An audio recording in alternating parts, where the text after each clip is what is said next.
총성이었습니다. 세 발이요. 푸놈펜 뒷골목에서 들렸습니다. 남자가 쓰러졌어요. 복부에서 피가 쏟아지고 있었습니다. 맥박이 약해지고 있었어요. 30분이요. 그 안에 수술실로 못 가면 죽습니다. 하지만 가장 가까운 병원이 1시간 거리였어요. 늦었습니다. 이미 끝난 거예요. 그때 들렸습니다. 헬기 소리요. 회색 기체였어요. 낯선 마크가 보였습니다. 태극 문양이요. 한국이었습니다. 왜죠? 한국이 왜 여기 있죠? 캄보디아 뒷골목에요? 믿을 수 없었습니다. 문이 열렸습니다. 군인들이 뛰어내렸어요. 한 명이 말했습니다. 환자 상태 어떤가요? 복부 총상, 30분 내 수술 필요해요. 대답했습니다. 군인이 고개를 끄덕였어요. 저희가 모시겠습니다. 지금 바로 공중에서 수술 시작할 수 있어요. 공중에서요? 헬기 안에서 수술이요? 말도 안 됩니다. 불가능해요. 하지만 그들 눈빛은 확신에 차 있었습니다. 가능하다는 거였어요. 그게 시작이었습니다. 그로부터 사흘 전이었습니다. 330명이 동시에 사라졌어요. 푸놈펜에서요. 한국인, 미국인, 유럽인. 납치됐습니다. 조직적이었어요. 48시간 안에 국경 너머로 넘어간다는 정보가 있었습니다. 그럼 영영 찾을 수 없어요. 불가능한 임무였습니다. 하지만 한국은 움직였습니다. 뭔가 달랐어요. 다른 나라들과는요. 속도가 달랐습니다. 방식이 달랐어요. 결과가 달랐습니다. 330명이요. 48시간이요. 전원 구출이요. 어떻게 가능했을까요? 그리고 그게 끝이 아니었습니다. 치료비 전액 무료요. 외국인까지요. 병원 침투 시도를 막아냈어요.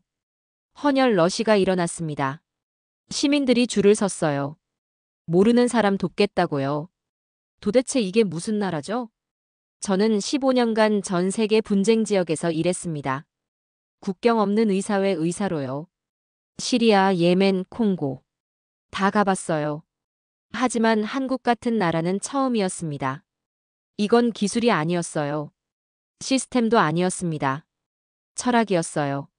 사람을 대하는 방식이요. 지금부터 그 48시간의 이야기를 들려드리겠습니다. 제가 직접 본 거예요. 믿기 힘들겠지만 모두 사실입니다. 준비되셨나요? 그럼 그날 밤 푸놈펜 골목으로 돌아가 보겠습니다. 총성이 울린 그 순간으로요. 이야기 시작 전 구독과 좋아요로 응원 부탁드려요. 감사한 마음으로 더 좋은 사연 전해드리겠습니다. 저는 소피 라크루아입니다. 프랑스 파리에서 태어났어요. 의대를 졸업하고 외과 전문의가 됐죠. 하지만 병원 근무가 답답했습니다. 정말 필요한 곳에서 일하고 싶었어요. 그래서 국경 없는 의사회에 지원했습니다. 15년 전이었어요. 하지만 지금 그런 이야기를 할 때가 아니었습니다. 환자가 죽어가고 있었거든요. 헬기 안에서요. 저는 무릎을 꿇고 환자를 살폈습니다. CNN 기자래요. 취재 중 총격을 당했대요. 복부에 구멍이 뚫렸습니다. 출혈이 심했어요. 혈압이 떨어지고 있었습니다. 한국 군의관이 옆에 있었습니다. 이름은 박준서래요. 30대 중반쯤 됐어요. 침착했습니다. 바이탈 체크했습니다. 혈압 70, 50, 맥박 120, 호흡 28. 쇼크 상태예요. 수액 라인 확보하겠습니다. 빠르게 말했어요. 저는 놀랐습니다. 헬기 안이 응급실이었거든요. 수액, 수혈팩, 모니터, 제세동기. 다 있었어요. 심지어 ECMO까지요. 체외 막산소 공급 장치요. 이건 대형 병원에나 있는 건데요. 헬기에 있다고요? 믿을 수 없었습니다. 박준서가 수액을 연결했습니다. 링거 2개를 동시에요. 빠르게 주입했어요. 혈압을 유지하려고요. 저한테 물었습니다. 닥터 라크루아, 복강 내 출혈 추정량은요? 2리터 이상이요. 대답했습니다. 간 손상 가능성 높아요. 즉시 수술 필요합니다. 알겠습니다. 박준서가 말했어요. 본부에 연락하겠습니다. 공중 수술 준비 요청할게요. 뭐라고요? 공중에서요? 여기서 수술한다고요? 불가능해요. 헬기가 흔들리는데요. 정밀한 수술은 못해요. 가능합니다. 박준서가 단호하게 말했어요. 저희 후송기는 안정화 시스템이 있어요. 진동 최소화돼요. 수술대도 자이로 장착이고요. 게다가 지금 환자는 30분도 못 버텨요. 서울까지 4시간인데 기다릴 수 없어요. 지금 해야 합니다. 저는 할 말을 잃었습니다. 이 사람 진심인가요? 정말 헬기에서 개복 수술을 하겠다고요? 미친 짓 아닌가요? 하지만 박준서 눈빛은 흔들리지 않았어요.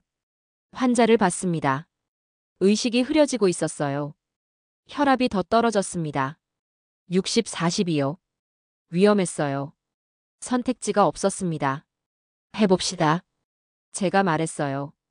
제가 집도할게요. 박준서가 고개를 저었습니다. 제가 하겠습니다. 닥터 라크루아는 보조해주세요. 뭐라고요? 당신이요? 미안하지만 이건 고난도 수술이에요. 경험이 있나요? 100회 이상입니다. 박준서가 대답했어요. 군 병원에서 5년 외상외과 전문이에요. 공중 수술만 10회 했어요. 당황하셨죠? 저희는 훈련받았어요. 비행 중 수술을요? 이게 저희 임무니까요. 할 말을 잃었습니다. 10회요? 공중에서 수술을 10번이나 했다고요? 도대체 어떤 나라예요? 한국이 이렇게까지 준비돼 있다고요? 저는 15년간 분쟁 지역에서 일했지만 이런 건 처음이었습니다. 준비 시작했습니다. 박준서가 수술 도구를 꺼냈어요. 멸균 팩이었습니다. 메스, 겸자, 지혈 클램프. 다 있었어요. 저한테 가운을 건넸습니다. 입으세요. 글러브도요. 저는 따라했습니다. 아직도 믿기지 않았지만요. 환자 복부를 소독했습니다. 박준서가 메스를 잡았어요. 절개 시작하겠습니다.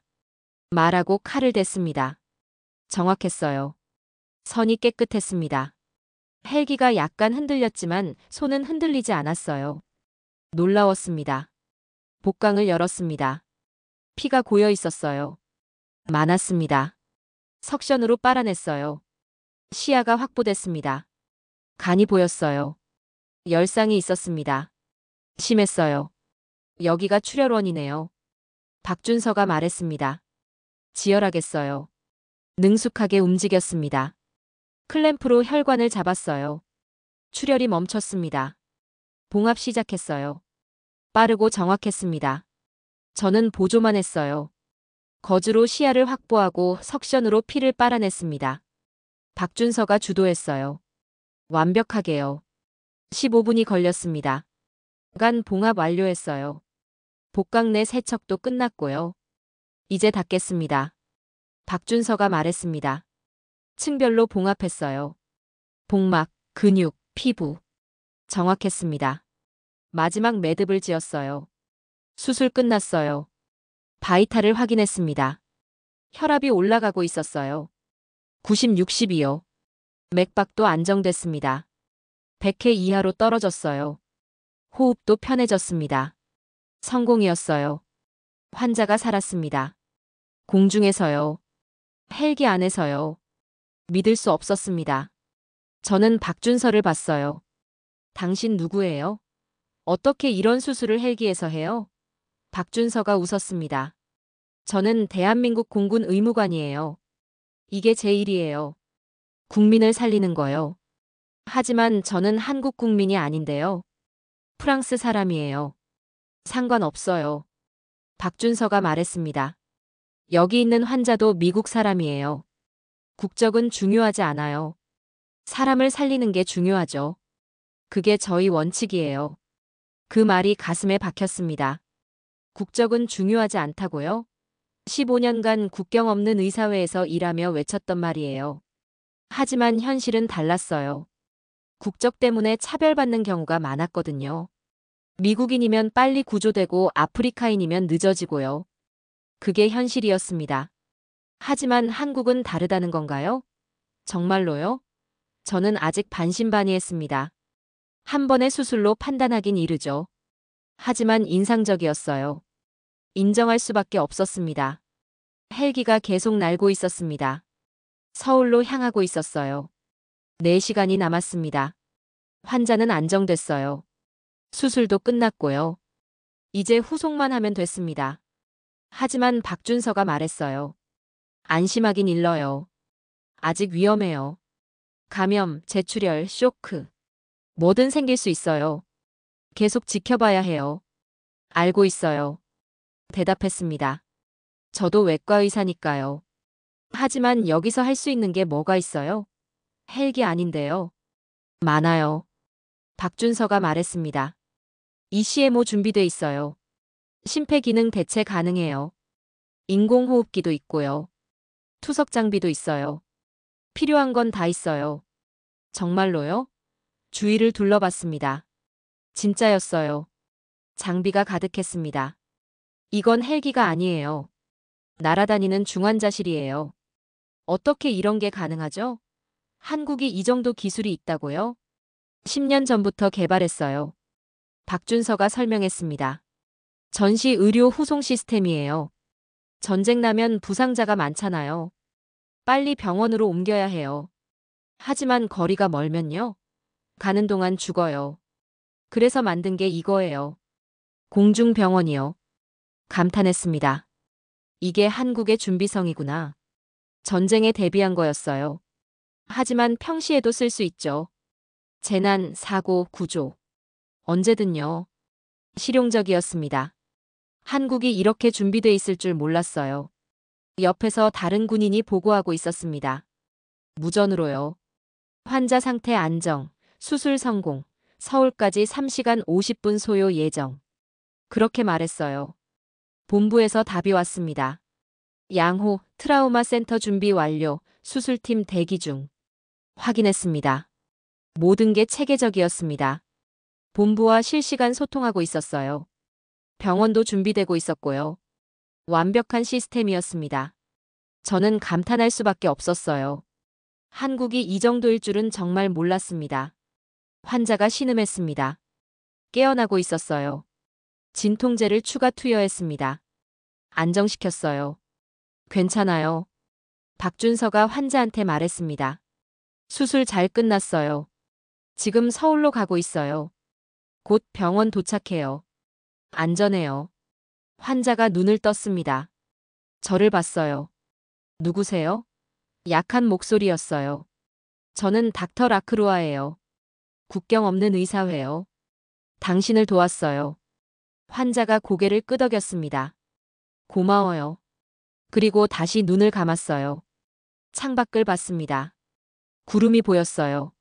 높이 날고 있었습니다. 평화로웠어요. 방금 전 총격전이 있었던 게 믿기지 않았습니다. 지금은 조용했어요. 환자는 살았고요. 수술은 성공했습니다. 기적 같았어요. 하지만 이게 기적일까요? 박준서한테 물었습니다. 이런 구조 자주 하나요? 네. 박준서가 대답했습니다. 한 달에 서너 번이요. 해외에서 한국 국민이나 외국인이 다치면 출동해요. 어디든 가요. 살릴 수 있으면요.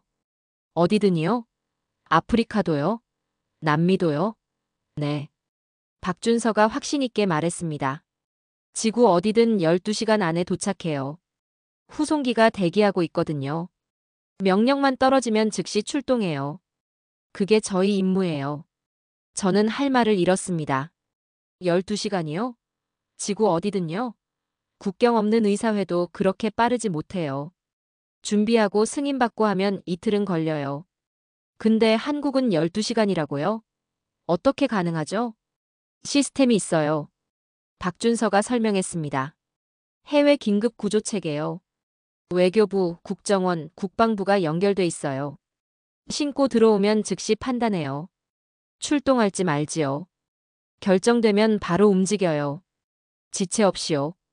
그래서 빨라요. 부러웠습니다. 국경 없는 의사회는 민간단체예요. 정부 지원이 제한적이죠. 자금도 부족하고요. 근데 한국은 국가 차원에서 하는 거예요.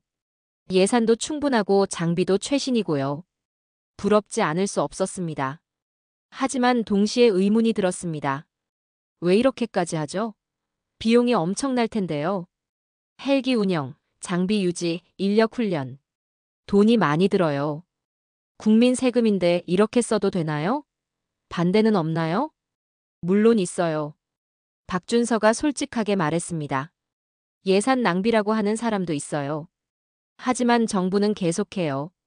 왜냐면 이게 국가의 책임이니까요. 국민을 지키는 거요. 어디 있든요. 그게 우선이에요. 돈보다요. 그 말에 숙연해졌습니다. 국가의 책임이라고요. 국민을 지키는 게 돈보다 우선이라고요. 맞는 말이에요. 당연한 말이죠. 하지만 현실에서 이렇게 실천하는 나라는 드물어요. 대부분 말뿐이거든요. 한국은 다른 것 같았습니다. 3시간이 지났습니다. 서울이 가까워지고 있었어요. 환자는 안정적이었습니다. 바이탈도 유지되고 있었고요. 수술 부위도 문제 없었어요. 다행이었습니다. 하지만 박준서가 무전을 받더니 표정이 굳었습니다. 무슨 일이에요? 제가 물었습니다. 본부에서 연락 왔어요. 박준서가 말했습니다. 푸놈펜에서 또 다른 상황이 발생했대요. 납치 사건이요. 한국인 포함 330명이 실종됐대요. 조직적 범죄로 추정된대요. 330명이요? 놀랐습니다. 그렇게 많이요? 한꺼번에요? 네. 박준서가 고개를 끄덕였습니다. 어제 밤부터 오늘 새벽 사이에요. 여러 장소에서 동시에요. 계획적이었대요. 명단도 발견됐대요. 은닉 거점에서요. 어떤 명단인데요? 납치 대상자 명단이요. 박준서가 설명했습니다. 한국인, 일본인, 중국인, 서양인. 국적별로 정리돼 있었대요. 가격도 매겨져 있었고요. 인신매매 조직이에요. 체계적으로 운영하는 거죠. 소름이 돋았습니다. 가격이요? 사람한테 값을 매긴다고요? 네. 박준서가 어두운 표정으로 말했습니다. 한국인이 제일 비싸대요. 1인당 5만 달러요. 왜냐면 한국 정부가 적극적으로 구출하니까요. 몸값을 받을 수 있어서요. 아이러니했습니다. 한국이 국민을 잘 지켜서 오히려 표적이 된 거예요. 역설적이죠. 하지만 포기할 순 없어요. 박준서가 말했습니다. 그래도 계속 구출해야죠. 그게 맞는 거니까요. 포기하면 더 많은 사람이 위험해져요. 맞는 말이었습니다. 하지만 위험하기도 했어요. 조직이 노리고 있다는 거잖아요. 대응이 필요했습니다. 지금 뭐 하고 있대요? 제가 물었습니다. 합동 TF 구성했대요. 박준서가 대답했습니다. 외교부, 국정원, 경찰, 국방부.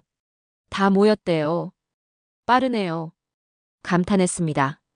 사건 발생한 지 몇 시간 안 됐는데 벌써 대응팀이 꾸려졌다고요? 한국은 항상 이래요. 박준서가 말했습니다. 신속 대응이 원칙이에요. 늦으면 인질이 이송돼요. 그럼 찾기 힘들어지죠. 그래서 빨리 움직여요. 현지 경찰은요? 협조하나요? 제가 물었습니다. 그게 문제예요. 박준서가 한숨을 쉬었습니다. 일부가 결탁돼 있대요. 조직이랑요. 뇌물 받고 눈 감아줬거나 정보를 넘겼을 수도 있대요. 신뢰하기 어려워요. 그럼 어떻게 해요? 독자적으로 움직여야 하나요? 네. 박준서가 말했습니다. 저희 팀이 투입될 거예요. 특수부대요. 현지 협력망이랑 같이 움직일 거예요. 신뢰할 수 있는 사람들만요. 위험하지만 선택지가 없어요. 저는 불안했습니다. 330명이에요. 엄청난 숫자죠. 구출이 가능할까요? 조직도 무장했을 테고요. 총격전이 벌어질 수도 있어요. 위험천만해요. 닥터 라크루아. 박준서가 저를 봤습니다. 혹시 도와주실 수 있나요? 저요? 놀랐습니다. 제가 뭘 도와요? 의료 지원이요. 박준서가 말했습니다. 구출 작전 중에 부상자가 나올 수 있어요. 현장 응급처치가 필요해요. 닥터는 경험이 많잖아요. 분쟁 지역에서요. 도움이 될 거예요. 저는 망설였습니다. 위험해요. 총격전에 휘말릴 수도 있어요. 하지만 동시에 의사로서 책임도 느꼈어요. 부상자를 방치할 순 없죠. 알겠어요. 제가 대답했습니다. 돕겠어요. 하지만 조건이 있어요. 제 안전도 보장해 주세요. 물론이죠. 박준서가 웃었습니다. 전담 경호를 붙일게요. 특수부대원이요.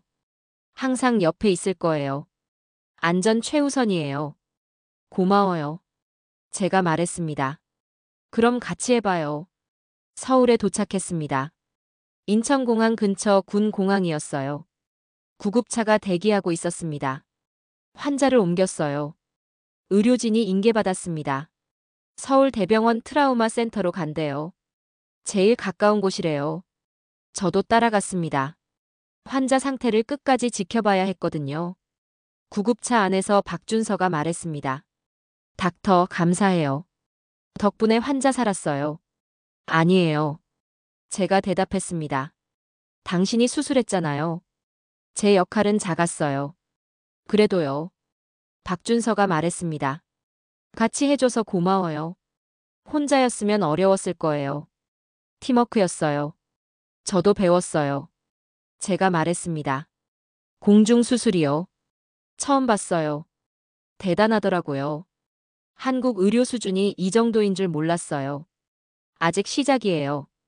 박준서가 웃었습니다. 병원 도착하면 더 놀랄 거예요. 한국 트라우마 시스템은 세계 최고 수준이거든요. 기대하세요. 정말요? 궁금해졌습니다. 얼마나 대단하길래요? 병원에 도착했습니다. 응급실이 대기하고 있었어요. 수술팀이 즉시 환자를 받았습니다. 다시 검사하고 추가 치료 계획을 세웠어요. 체계적이었습니다. 빨랐고요. 저는 옆에서 지켜봤어요. 한 의사가 저한테 다가왔습니다. 닥터 라크로 아시죠? 박준서 소령한테 들었어요. 도와주셔서 감사해요.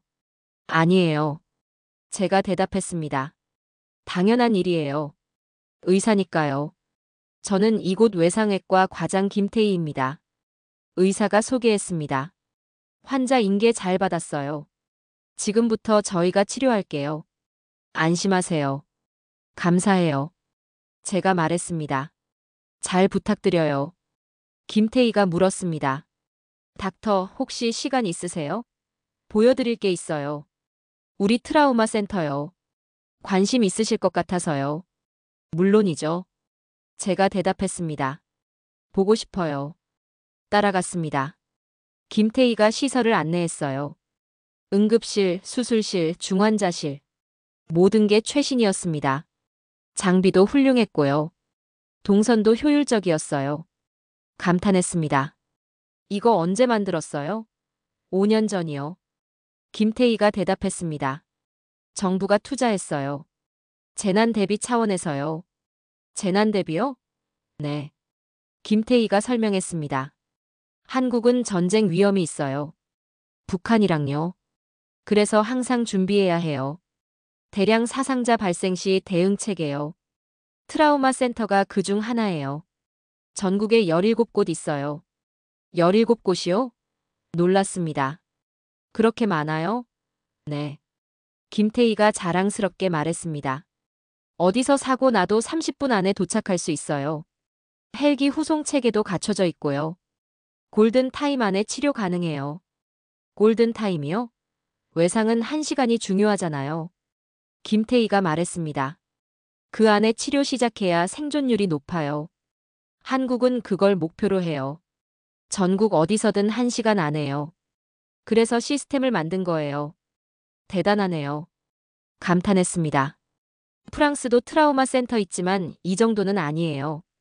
한국이 앞서 있어요. 감사해요. 김태희가 웃었습니다. 하지만 아직 부족해요. 계속 개선 중이에요. 그때 박준서가 들어왔습니다. 닥터 라크루아 준비됐어요? 푸놈펜으로 다시 가야 해요. 구출 작전 시작됐거든요.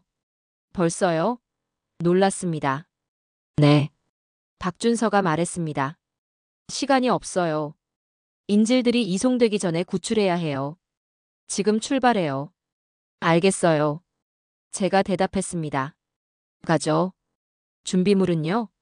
의료 키트 챙겼어요. 박준서가 말했습니다. 필요한 건 다 있어요. 수술 도구, 수액, 약품. 전부요. 가시죠. 공항으로 향했습니다. 군용기가 대기하고 있었어요. 특수부대원들이 탑승하고 있었습니다. 무장했어요. 진지한 표정들이었습니다. 저도 올랐어요. 좌석에 앉았습니다. 옆에 특수부대원이 앉았습니다. 저는 이준혁입니다. 대위요. 닥터를 호위하겠어요. 작전 중에 항상 옆에 있을 거예요. 안전 걱정 마세요. 고마워요. 제가 말했습니다. 잘 부탁해요. 비행기가 이륙했습니다. 푸놈펜으로 향했어요.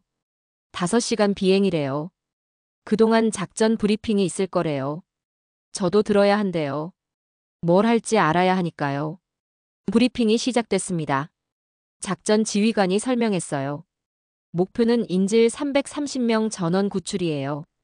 시간은 열이 시간이요. 그 안에 끝내야 해요. 방법은 3팀 동시 침투예요.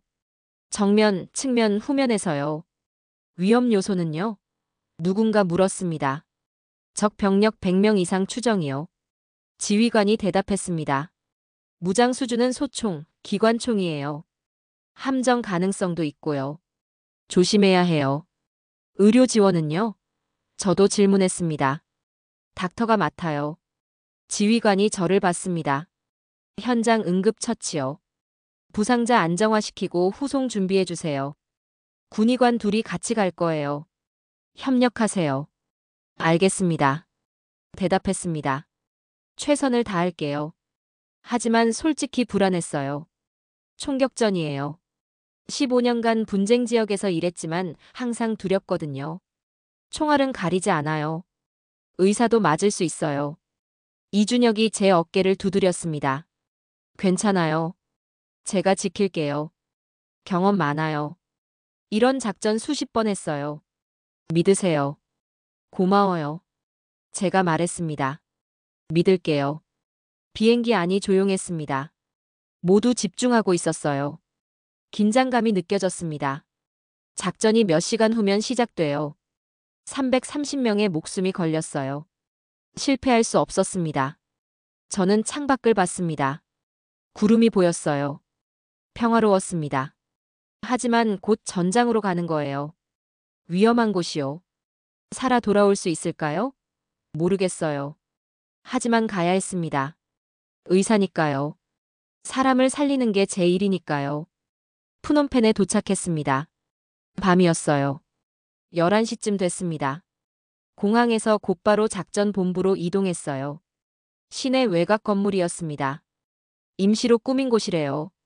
지도와 모니터가 가득했어요. 현지 상황 보고가 이어졌습니다. 인질 위치 파악됐대요. 도시 북쪽 폐공장 지대래요. 3개 건물에 분산 수용됐대요. 경비는 각 건물마다 30명씩이요. 총 90명이래요. 만만치 않았습니다. 작전 시작은 새벽 3시예요.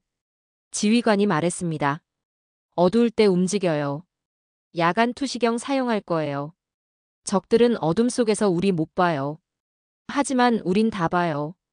유리해요. 의료팀 배치는요? 제가 물었습니다. 가 건물의 닥터 라크루아, 나 건물의 박준서 소령, 다 건물의 최영민 중이요. 지휘관이 설명했습니다. 각자 부상자 처치하고 후송 준비하세요. 후송 차량은 500m 떨어진 곳에 대기해요. 알겠습니다. 3명이 동시에 대답했습니다. 장비를 점검했어요. 의료 키트요. 지혈대, 거즈, 수액, 진통제, 기도 확보 도구. 다 있었습니다. 무게가 10kg쯤 됐어요. 무겁지만 필요했어요. 이준혁이 옆에 있었습니다. 닥터, 제 뒤에만 있으세요. 제가 길 열게요. 총소리 나면 엎드리세요. 제가 신호할 때까지 움직이지 마세요. 알겠어요? 네. 대답했습니다. 따를게요. 새벽 2시 출발했습니다. 트럭 3대에 나눠 탔어요. 조용히 이동했습니다. 전조등도 껐어요. 야간 투시경으로 운전했습니다. 도시는 잠들어 있었어요. 거리가 텅 비었습니다. 30분 후 목표 지점 근처에 도착했습니다. 차에서 내렸어요. 걸어서 접근했습니다. 발소리도 최소화했어요. 특수부 대원들은 유령처럼 움직였어요. 소리가 거의 안 났습니다. 저는 이준혁 뒤를 따랐어요. 건물이 보였습니다.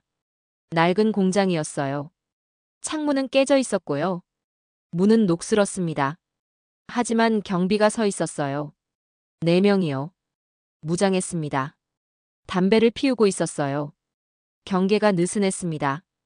팀장이 수신호를 보냈습니다. 1팀 좌측, 2팀 우측, 3팀 후면. 이동하세요. 특수부 대원들이 흩어졌어요. 조용히 위치를 잡았습니다. 저는 1팀이랑 같이 있었어요.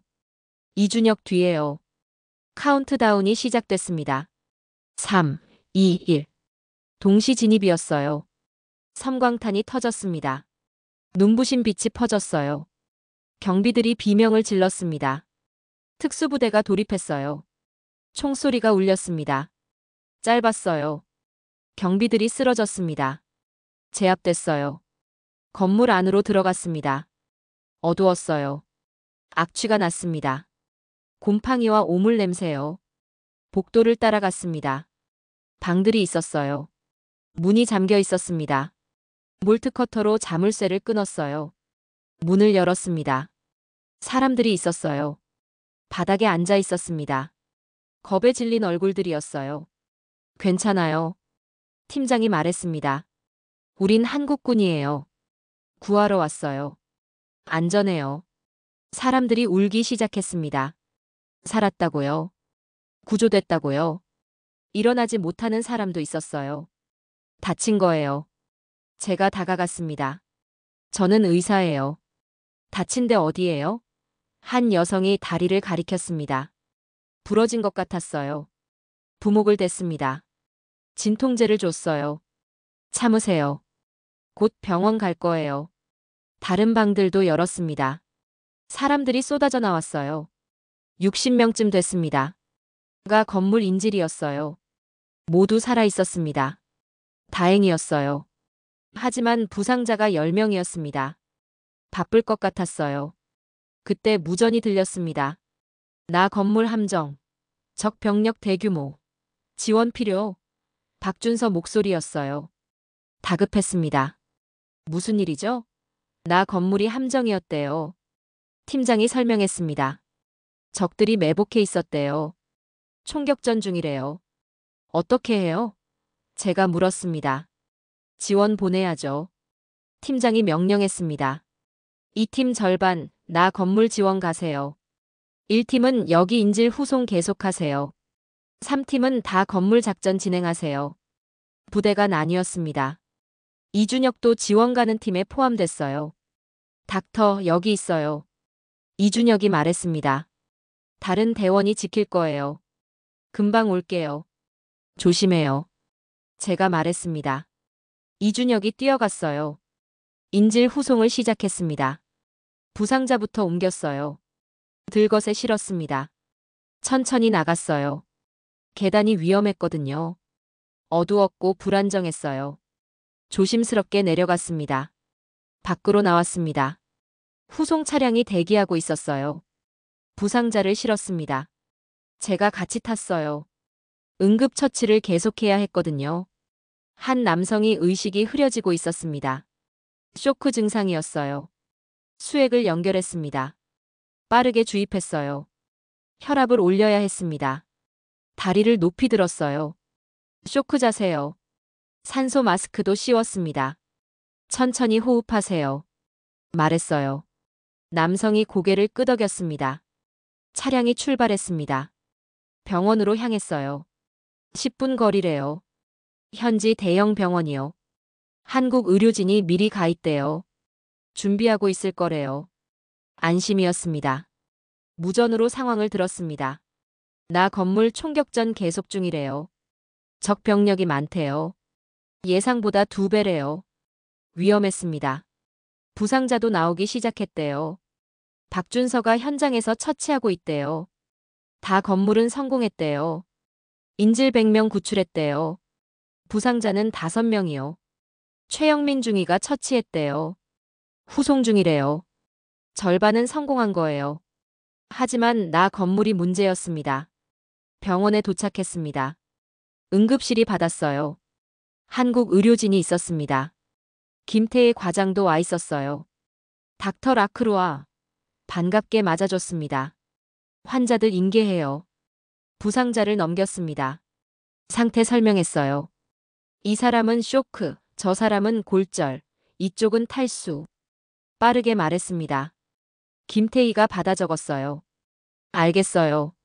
저희가 처리할게요. 다시 가봐요.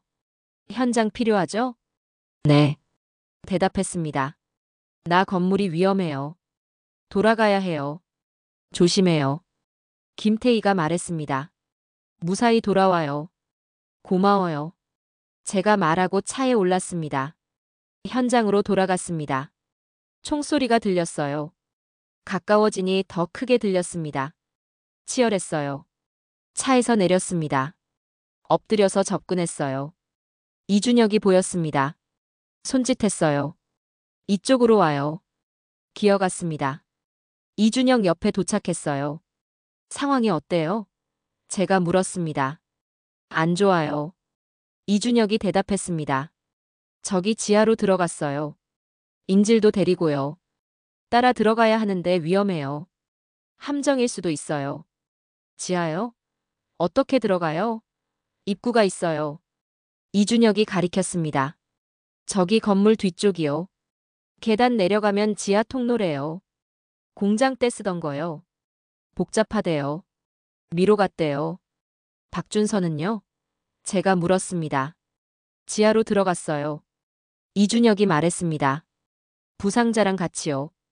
응급 처치하면서 이동 중이래요. 우린 지원 들어가야 해요. 준비됐어요? 네. 대답했습니다. 가죠.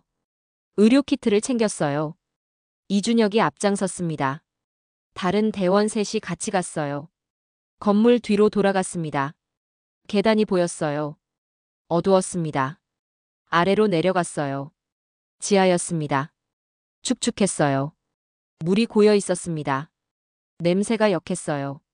하수구 냄새요. 통로가 좁았습니다. 한 명씩 가야 했어요.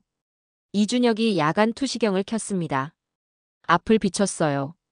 천천히 전진했습니다. 조용했어요. 총소리가 안 들렸습니다. 너무 조용했어요. 불안했습니다. 무전이 들렸습니다. 박준서였어요. 지하 중앙부 도착, 인질 발견, 부상자 다수, 의료 지원 급함. 위치 보내요. 이준혁이 말했습니다. 좌표 받았어요. 지도로 확인했습니다. 200m 앞이래요. 빨리 가야 했어요. 속도를 높였습니다. 하지만 조심스럽게요. 함정이 있을 수 있었거든요. 앞에서 불빛이 보였습니다. 손전등이었어요. 박준서였습니다. 여기에요. 소리쳤어요. 달려갔습니다. 넓은 공간이었어요. 사람들이 모여 있었습니다. 인질이요. 100명 넘게 있었어요. 부상자가 많았습니다. 20명쯤이요. 박준서 혼자 처치하고 있었어요. 땀을 흘리고 있었습니다. 힘들어 보였어요. 닥터, 저를 보고 안도했습니다. 왔어요. 도와줘요. 당연하죠. 제가 대답했습니다. 무릎을 꿇었어요. 환자를 봤습니다. 총상이었어요. 어깨요. 출혈이 있었습니다. 지혈부터 했어요. 거즈로 눌렀습니다. 압박 붕대를 감았어요. 출혈이 멈췄습니다. 다음 환자였습니다. 다리 골절이요. 부목을 댔습니다. 진통제를 줬어요. 그 다음 환자요. 탈수와 영양실조요. 수액을 연결했습니다. 계속 움직였어요. 쉬지 않고요. 박준서랑 둘이서 20명을 처치했습니다. 1시간이 걸렸습니다. 모두 안정됐어요. 후송 준비가 끝났습니다. 이제 나가야 했어요. 하지만 문제가 있었습니다. 적들이 아직 있었어요. 출구를 막고 있었습니다. 어떻게 나가죠? 우회로가 있어요. 이준혁이 말했습니다. 다른 출구요. 반대편에 있대요. 그쪽으로 가면 돼요. 하지만 멀어요. 300m요. 부상자 데리고 가려면 시간 걸려요. 선택지가 없었습니다. 가야 했어요. 출발했습니다. 인지를 이끌었어요. 부상자는 부축했습니다. 천천히 움직였어요. 조용히요. 적들한테 들키면 안 됐거든요. 30분이 걸렸습니다. 출구에 도착했어요. 계단이 있었습니다. 올라갔어요. 문을 열었습니다. 밖이었어요. 새벽 공기가 시원했습니다. 살았어요. 모두 살았습니다. 성공이었어요. 새벽 5시 모든 인질이 구출됐습니다. 330명 전원이요. 놀라웠어요. 실제로 해냈습니다. 한국이요. 불가능해 보였는데 성공한 겁니다. 부상자는 40명이었어요. 심각한 경우가 10명이요. 즉시 치료가 필요했습니다. 박준서가 무전을 받았습니다. 표정이 어두워졌어요. 무슨 일이에요? 제가 물었습니다. CNN 기자요. 박준서가 말했습니다. 상태가 악화됐대요. 복강 내 재출혈 의심돼요. 재수술이 필요한데 여기선 힘들대요. 서울로 후송해야 해요. 지금요? 새벽인데요. 비행기 있나요? 있어요. 박준서가 대답했습니다. 의무 후송기요. 이미 대기 중이에요. 공항에서요. 지금 출발하면 30분 안에 서울 출발할 수 있어요. 비행시간 4시간이요. 하지만 환자가 4시간을 버틸까요? 제가 물었습니다. 재출혈이면 위험해요. 수술이 필요한데요. 그래서요. 박준서가 말했습니다. 비행 중에 할 거예요. 수술을요. 기내에서요. 또요? 놀랐습니다. 헬기에서 한 번 했잖아요. 이번엔 비행기에서요. 정말 가능해요? 가능합니다. 박준서가 확신에 차서 말했습니다. 의무 후송기는 수술실이 있어요. 완전한 수술실이요. 장비도 다 있어요. ECMO, 인공호흡기, 수혈 시스템. 전부요. 믿을 수 없었습니다. 비행기 안에 수술실이요? 그것도 완전한 수술실이요? 보고 싶었어요. 같이 가도 될까요? 물론이죠. 박준서가 웃었습니다. 도와주시면 감사하죠. 수술 보조 부탁해요. 공항으로 향했습니다. 환자를 구급차에 실었어요. 박준서랑 저랑 같이 탔습니다. 달렸어요. 빨랐습니다. 20분 만에 도착했습니다. 군 전용 구역이었어요. 비행기가 대기하고 있었습니다. 큰 수송기였어요. 하지만 일반 수송기가 아니었습니다. 옆면에 적십자 마크가 있었어요. 의무 후송기라는 표시였습니다.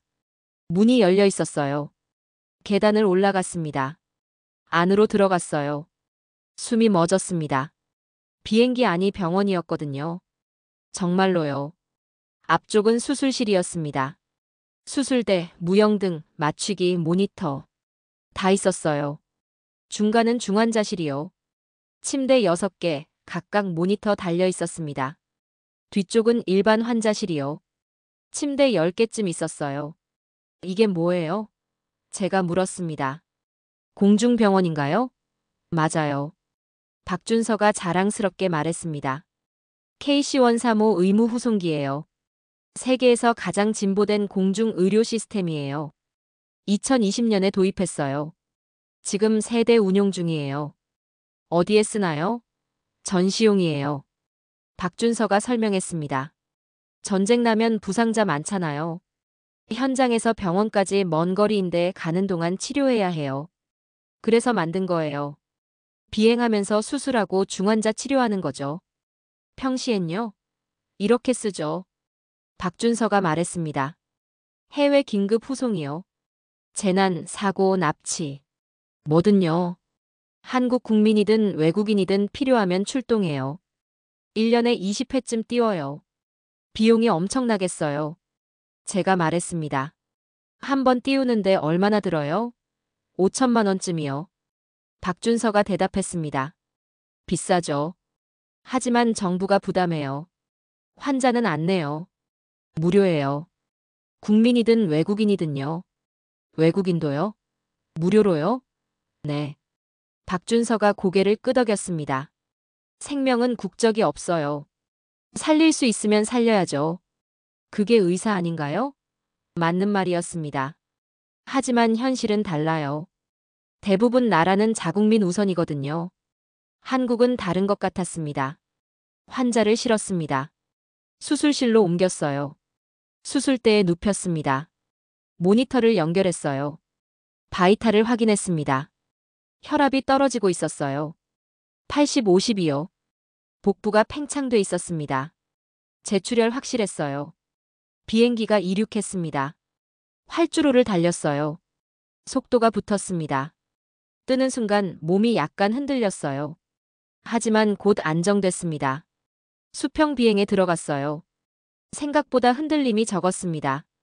수술 시작하겠습니다. 박준서가 말했습니다. 가운을 입었어요. 글러브를 꼈습니다. 저도 따라했어요. 마취과 의사가 있었습니다. 전신 마취를 시작했어요. 환자가 잠들었습니다. 복부를 소독했습니다. 박준서가 메스를 잡았어요. 이전 절개선을 따라 열었습니다. 봉합사를 풀었어요. 복강이 열렸습니다. 피가 고여 있었어요. 많았습니다. 600cc쯤 됐어요. 석션으로 빨아냈습니다. 시야를 확보했어요. 간을 살폈습니다. 봉합 부위가 터져 있었어요. 재출혈이었습니다. 여기네요. 박준서가 말했습니다. 다시 봉합해야 해요. 비행기가 흔들렸습니다. 난기류였어요. 제 손이 떨렸습니다. 하지만 박준서 손은 안정적이었어요. 수술대가 흔들림을 상쇄하고 있었습니다. 자이로 시스템이래요. 수평을 유지하는 거요. 신기했습니다. 출혈 부위를 클램프로 잡았습니다. 지혈됐어요. 봉합을 시작했습니다. 정밀하게요. 한 땀 한 땀 꼼꼼하게 꿰맸습니다. 저는 보조했어요. 거즈로 시야를 확보하고 석션으로 피를 빨았습니다. 30분이 걸렸습니다. 봉합 완료했어요. 복강을 세척했습니다. 깨끗해졌어요. 재출혈 위험이 없는지 확인했습니다. 괜찮았어요. 복벽을 닫기 시작했습니다. 층별로 봉합했어요. 비행기가 또 흔들렸습니다. 이번엔 더 심했어요. 제가 비틀거렸습니다. 하지만 수술대는 안정적이었어요. 박준서도 흔들리지 않았습니다. 계속 봉합했어요. 침착했습니다. 경험이 많은 게 느껴졌어요. 마지막 매듭을 지었습니다. 수술 끝났어요. 바이탈을 확인했습니다. 혈압이 회복되고 있었어요. 170이요. 맥박도 안정됐습니다. 호흡도 편했어요. 성공이었습니다. 가운을 벗었습니다. 땀을 닦았어요. 긴장했었거든요. 비행 중 수술이요. 처음 해봤습니다. 신기한 경험이었어요. 하지만 성공했어요. 환자가 살았습니다. 어떠세요? 박준서가 물었습니다. 비행 중 수술이요. 놀라웠어요. 제가 대답했습니다. 이렇게 안정적일 줄 몰랐어요. 수술대 자이로 시스템이 대단하네요. 흔들림을 완전히 상쇄하더라고요. 10년 연구한 결과예요. 박준서가 설명했습니다. 항공우주연구원이랑 같이 개발했어요. 처음엔 실패가 많았어요. 흔들림 때문에 정밀 수술이 안 됐거든요. 하지만 계속 개선했어요. 지금은 완벽해요. 훈련도 많이 하나요? 매달 해요. 박준서가 말했습니다. 모의 비행 수술이요. 실제 비행기 띄워서 연습해요. 난기류 만나는 것까지 가정해요. 그래서 익숙해요. 이 정도 흔들림은 문제 없어요. 대단하네요. 감탄했습니다. 이 정도 시스템을 갖춘 나라가 몇이나 될까요? 많지 않아요. 박준서가 말했습니다. 미국, 독일, 이스라엘 정도. 한국도 그 수준이에요. 어쩌면 더 나을 수도 있어요. 우리 시스템이 최신이거든요. 자랑스러워 하시네요. 제가 웃었습니다. 당연하죠. 박준서가 웃으며 대답했습니다. 10년 준비한 거예요. 저도 개발 과정에 참여했어요. 테스트 비행 수십 번 했고요. 이제 완성됐어요. 자랑스러울 수밖에요. 환자를 중환자실로 옮겼습니다. 침대에 눕혔어요. 모니터를 연결했습니다. 지속적으로 관찰할 거예요. 간호사 둘이 배정됐습니다. 교대로 지킬 거래요. 24시간 관찰이요. 저는 뒤쪽 좌석에 앉았습니다. 쉬고 싶었어요. 피곤했거든요. 밤새 작전 다녔고 수술도 2번 했어요. 지쳤습니다. 눈을 감았어요. 잠깐 자려고요. 닥터 라크루아. 누가 불렀습니다. 눈을 떴어요. 승무원이었습니다. 식사하시겠어요? 준비됐어요. 고마워요. 대답했습니다. 배가 고팠어요. 쟁반을 받았습니다. 따뜻한 식사였어요. 밥, 국, 반찬. 한식이었습니다. 맛있어 보였어요. 숟가락을 들었습니다. 한 입 먹었어요. 맛있었습니다. 정말로요. 이거 어디서 준비했어요? 제가 물었습니다. 기내식이에요. 승무원이 말했습니다. 환자랑 의료진을 위해 준비해요. 영양 균형 맞춰서요. 회복에 도움되게요. 세심하네요. 감탄했습니다. 다 먹었습니다. 배가 불렀어요. 기분이 좋아졌습니다. 창밖을 봤어요. 구름이 보였습니다. 아름다웠어요. 평화로웠습니다. 방금 전 수술한 게 믿기지 않았어요. 박준서가 옆에 앉았습니다. 닥터 생각 있으세요? 뭐요? 제가 물었습니다. 한국에서 일하는 거요. 박준서가 말했습니다. 트라우마 센터에 자리 있어요. 외상외과 전문에 찾고 있거든요. 관심 있으시면 추천할게요. 저요? 놀랐습니다. 한국에서요? 네.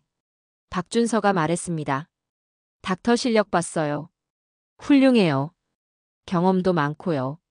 한국에 필요한 인재예요. 급여도 좋고 환경도 좋아요. 생각해보세요. 고민됐습니다. 15년간 국경 없는 의사회에서 일했어요. 분쟁 지역이 제 일터였죠. 하지만 한국은 달랐습니다. 체계적이었어요. 장비도 최고였고요. 시스템이 완벽했습니다. 여기서 일하면 더 많은 사람을 살릴 수 있을 것 같았어요. 생각해 볼게요. 제가 대답했습니다. 시간 주세요. 물론이죠. 박준서가 웃었습니다. 천천히 생각하세요. 언제든 연락 주세요. 2시간 후 서울에 도착했습니다. 인천공항 근처 군공항이요. 착륙했어요. 구급차가 대기하고 있었습니다. 환자를 옮겼어요. 서울 대병원으로 향했습니다. 저도 따라갔어요. 병원 도착했습니다. 김태희 과장이 기다리고 있었어요. 환자 인계받았습니다. 중환자실로 옮겼어요. 집중 치료 시작했습니다. 이제 안전했어요. 닥터 라크루아. 김태희가 말했습니다. 수고하셨어요. 덕분에 환자 살았어요. 아니에요. 제가 대답했습니다. 박준서 소령이 했어요. 저는 도운 것뿐이에요. 겸손하시네요. 김태희가 웃었습니다. 어쨌든 감사해요. 이제 쉬세요. 호텔 예약해뒀어요. 거기서 푹 쉬세요. 내일 다시 봬요. 고마워요. 제가 말했습니다. 호텔로 향했습니다. 차 안에서 생각했어요. 한국이요. 이 나라는 뭘까요? 어떻게 이런 시스템을 만들었을까요? 비행 중 수술이요. 공중 병원이요. 전 세계 어디든 12시간 안에 도착하는 후송 체계요. 놀라웠습니다. 15년간 본 어떤 나라보다 앞서 있었어요. 다음 날 아침 병원으로 다시 갔습니다. 환자들 상태를 확인하려고요. CNN 기자는 안정됐대요. 중환자실에서 회복 중이래요. 다른 부상자들도 치료받고 있었습니다.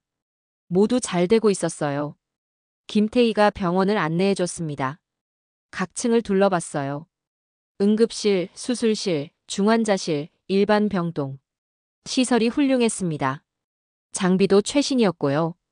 의료진도 전문적이었어요. 선진국 수준이었습니다. 한 가지 궁금한 게 있어요. 제가 물었습니다. 치료비요. 환자들이 얼마나 내나요? 특히 외국인들이요. 김태희가 잠시 멈췄어요. 그리고 미소 지으며 말했습니다. 안 받아요. 무료예요. 뭐라고요? 놀랐습니다. 무료요? 전액이요? 네. 김태희가 고개를 끄덕였습니다. 재난이나 구조 케이스는 의료비를 면제해요. 국적 불문이에요. 한국인이든 외국인이든 똑같아요. 정부가 부담해요. 그게 가능해요? 제가 물었습니다. 비용이 엄청날 텐데요. 수술, 입원, 약값 다 합치면 수천만 원 아닌가요? 맞아요. 김태희가 말했습니다. 비싸죠. 하지만 정부 방침이에요. 재난 피해자는 치료비 걱정 없이 치료받아야 한다는 거죠. 하지만 세금 아닌가요? 국민이 낸 세금으로 외국인까지 치료하는 거잖아요. 반대는 없나요? 있어요. 김태희가 솔직하게 말했습니다. 일부 사람들은 반대해요. 세금 낭비라고 하죠. 하지만 여론은 찬성이 더 많아요. 왜요? 궁금했습니다. 보통은 자국민 우선이잖아요. 왜 한국 사람들은 외국인 치료에 찬성하나요? 김태희가 설명했습니다. 인도주의 때문이에요. 사람이 다쳤는데 국적 따질 때가 아니라는 거죠. 게다가 한국도 과거에 도움받았어요. 전쟁 때요. 외국이 많이 도와줬거든요. 이제 우리가 돌려줄 차례라는 거예요. 감동적이네요. 제가 말했습니다. 이런 나라 처음 봐요. 보통은 돈부터 따지거든요. 치료 전에 보증금 내라고 하고요. 근데 한국은 먼저 살리고 나중에 생각하네요. 생명이 우선이에요. 김태희가 단호하게 말했습니다. 돈은 나중 문제예요. 일단 살리고 봐야죠. 그게 의사 아닌가요? 맞는 말이었습니다. 하지만 현실은 달라요. 대부분 병원은 돈 없으면 치료 안 해줘요. 특히 외국인한테요. 1층 로비로 내려갔습니다. 사람들이 많았어요. 환자 가족들이었습니다. 구조된 사람들의 가족이요. 한국에서 온 사람들이요. 밤새 비행기 타고 왔대요. 가족을 보러요. 한 아버지가 딸을 껴안고 울고 있었습니다. 다행이다. 정말 다행이야. 계속 말했어요. 딸도 울고 있었습니다. 아빠, 미안해요. 걱정 끼쳐서요. 아버지가 고개를 저었어요. 아니야. 내가 무사해서 다행이야. 옆에서 어머니가 아들 손을 잡고 있었습니다. 말없이요. 그냥 손만 잡고 있었어요. 눈물이 흐르고 있었습니다. 아들도 울고 있었어요. 말이 필요 없었습니다. 손만으로 충분했어요. 부부도 있었습니다. 남편이 구조됐었어요. 아내가 달려왔대요. 서울에서요. 제외했습니다. 포옹했어요. 살아줘서 고마워. 아내가 말했습니다. 미안해. 남편이 대답했어요. 다시는 이러지 않을게. 저는 그 광경을 보며 가슴이 뭉클했습니다. 가족이요. 사랑하는 사람들이요. 다시 만난 거예요. 한국이 그걸 가능하게 했습니다.